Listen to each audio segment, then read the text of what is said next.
नमस्कार शेतकरी मित्रांनो, आज आपण सिंदूर या गावी शेतकरी मित्र आमचे सहकारी मित्र यांच्याकडे आलो आहे. तर त्यांच्याच तोंडून त्यांचं नाव गाव पत्ता विचारून ह्या प्लॉटसाठी हे कसं किती पीक आहे काय पीक आहे सगळे माहिती आपण यांच्याकडनं घेणार आहे. तर नमस्कार. पहिला तुमचा आमचे बरेच लोक आता हा व्हिडिओ ऐकणार आहेत, बरेच म्हणण्यापेक्षा हजारो लाखो लोक ऐकणार आहेत. तर तुमचं नाव गाव पूर्णपणे सांगा.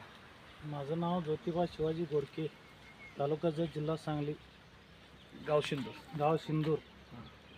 आता हे पीक किती आहे? ही तिसरा पीक आहे साहेब. तिसरं आहे. म्हणजे लागण गेली, लागण खोडवं गेलं खोडवं आणि हे गेलं. निडवं आहे आता. हा, निडवं. मग आता मला सांगा, लागण किती निघली आहे?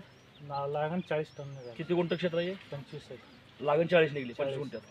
किती महिन्यात गेली लागण? ती 10 महिन्यात गेली साहेब. 10 महिन्यात. त्यानंतर खोडवं तुटलं, खोडवं पण 10 महिन्यातच गेलं. होय, तेवढंच. ते किती निघलं? ती 30. आता हे निडवं पीक आहे, हे खोडव्यापेक्षा भारी वाटतं. चांगलं होय, चांगलं वाटतं. म्हणजे तुम्ही मगाशी म्हटला नाही, खोडव्याला पाऊस काळ झाला नाही, होय, पाऊस झाला नाही साहेब. पाणी बी मिळालं नाही, मिळालं नाही. तरी 30 टन झालं ते. होय, आणि हे 40ला पण प्लस होणार आता. होय, होतं. म्हणजे निडवं असून संख्या, त्याची जाडी चांगलं सगळं आहे, एक नंबर आहे. होय, आणि ही टेक्नॉलॉजी, ही जीपी बायोफर्टची टेक्नॉलॉजी वापरल्यामुळं होय, होय. तुम्ही हे सोडून व्यतिरिक्त आणि काय वापरलाय का? नाही नाही साहेब, काय पण वापरलं? नाही, काय पण नाही. म्हणजे कुठं धासवी शिर्या हे नाही, काय नाही, रासायनिक काय खतं पण काय सुद्धा दिलं नाही. नाही, नाही. फक्त हे जे भुईसाहेब सांगतात हा, तेवढंच. तेवढ्यावर हे पीक असं उभा राहिले. म्हणजे एकंदरीत तुम्ही ह्या टेक्नॉलॉजी वापरून समाधानी आहे? समाधान आहे साहेब, चांगलं आहे, चांगलं आहे. धन्यवाद.